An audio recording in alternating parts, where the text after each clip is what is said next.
All right, good morning. Hope you're having a great day. Listen, I want to talk about something that took place today.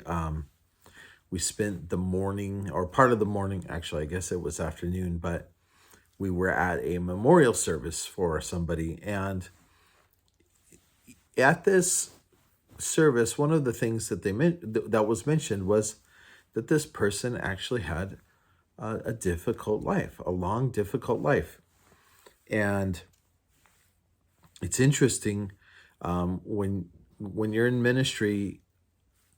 December, particularly, Christmas is around the corner, and it seems like this is the time of the year when there are so many funerals, so many memorial services, different things like that, so many things happening um, where people are struggling and either physically ill or injured. So much of that, and then there's on top of that, it shouldn't be this way, but there is stress from the the season of taking care of all of the details, and it really just shows you um how sometimes how backward this life is here on earth.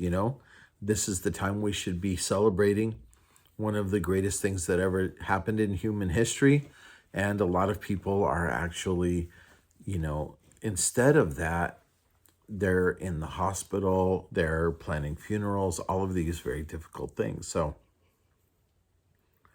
you see it, and there's a part of you that scratches your head and you start to think, well, why is it this way?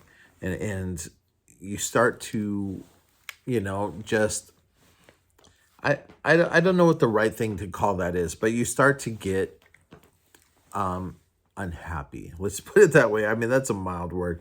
You start to get to the point where you're angry actually about the fact that so much of this happens. And then not just in December, but always this is happening where there's a lot of difficult things. Now,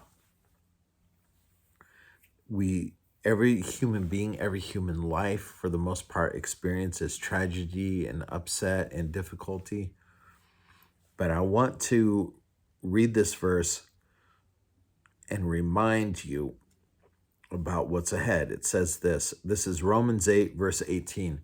This is a great verse to memorize. It's one that you should have in your line of sight somehow, on some artwork, on a card or something. But it says this: For I consider that the sufferings of this present time are not worthy to be compared with the glory which shall be revealed in us. Now, there's just a few things there that are important.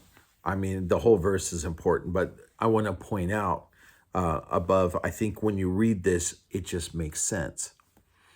But first, note that he says that the sufferings of this present time, okay, what you're going through now, what you're going through in this life, they're not worthy to be compared, okay? These are two things, and they don't have anything to do with each other. That's basically what he's saying. It's not apples to apples comparison. This is, it makes no sense to do that because the two things have nothing to do with each other. And he says that they're not worthy to be compared with the glory which shall be revealed in us. Okay. And I personally, when I look at this, I don't even completely understand what he's talking about, other than I know that in our lives, God will reveal, and it already has revealed to the world around us, his glory as we go through even difficult things. We go through tragedy and suffering and stuff like that. And who the Lord is shines through in those times. But he's just saying, understand this. Okay, the present problems, they're nothing compared to what's ahead.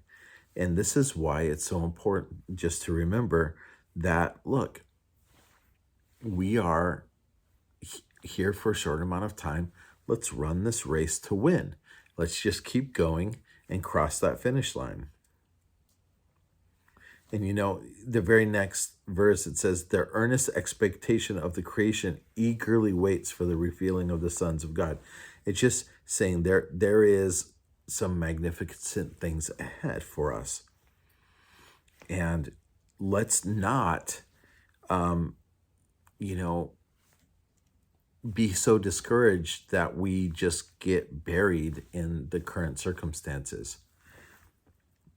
I really enjoy this verse. It says, for we know that the whole creation groans and labors with birth pangs together until now. And, that really paints a picture. I had a friend, well, he became a friend, but I went to a prayer meeting in Bible college. And this prayer meeting was in this room. There was only like 8 people present. And the guy leading the prayer meeting says, okay, tonight we're going to pray for things that nobody, the things that we can't really voice. And we are going to pray with groaning. And before anybody could respond to what he had just said, he goes, ugh! And anyways, shocked all of us and then laughed at us because of the looks on our face, like, what's going on here? But understand this, when you're talking about this, the world is broken and it's groaning. It's waiting for the day when Christ fixes this mess. And for everyone that is enduring difficult things, everybody that is suffering through, I know because I talk to a lot of you people regularly going through difficult things, understand this. Our time is short here, and then all of this will be done. All of the pain, all of the suffering, all of the fallout of the sin of humanity is going to be wiped away from this place. And we're not going to look back longingly. We're going to be so thankful that it's done. And just understand, it's not an apples to apples comparison. What's coming is so much better that they shouldn't even be compared. Okay, so just understand, the Lord has made a plan to fix all of this, and it's just timing. At this point, I would say this: just remember, the Lord's still saving people. Keep your eyes on the fact that He's still reaching the lost. There's a lot of people that still need to come to salvation, so keep praying for that. And remember that He will, even in this current situation, we're not always looking ahead to the next thing. He does give us strength. He does give us hope. He does give us comfort in those difficult times. So I hope that blesses you today. Especially, I just want to say this: Merry Christmas. I know it's right around the corner, so I hope you guys are ready. We don't have much time left before Christmas. I think 5 days from now, or 4, I guess, depending on how you count. I just saw the weather forecast, and it's supposed to be 80 degrees here on Christmas Day. So definitely not a white Christmas here. So anyways, may the Lord richly bless you. I'll see you again tomorrow.